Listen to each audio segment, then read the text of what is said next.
ലൂക്കോസ് എഴുതിയ സുവിശേഷം 1-ാം അധ്യായം 26 മുതൽ 38 വരെയുള്ള വചനങ്ങൾ.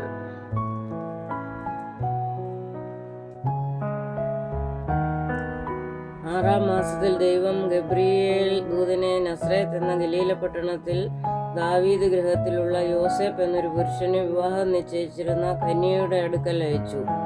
ആ കന്യകയുടെ പേർ മറിയ എന്നായിരുന്നു. ദൂതൻ അവളുടെ അടുക്കൽ അകത്ത് ചെന്ന്, കൃപ ലഭിച്ചവളെ, നിനക്ക് വന്ദനം, കർത്താവ് നിന്നോടുകൂടെ ഉണ്ട് എന്ന് പറഞ്ഞു. അവൾ ആ വാക്ക് കേട്ട് ഭ്രമിച്ചു. ഇത് എന്തൊരു വന്ദനം എന്ന് വിചാരിച്ചു. ദൂതൻ അവളോട്, മറിയെ, ഭയപ്പെടേണ്ട, നിനക്ക് ദൈവത്തിന്റെ കൃപ ലഭിച്ചു. നീ ഗർഭം ധരിച്ച് ഒരു മകനെ പ്രസവിക്കും.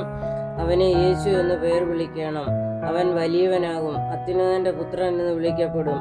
കർത്താവായ ദൈവം അവന്റെ പിതാവായ ദാവീദിന്റെ സിംഹാസനം അവന് കൊടുക്കും.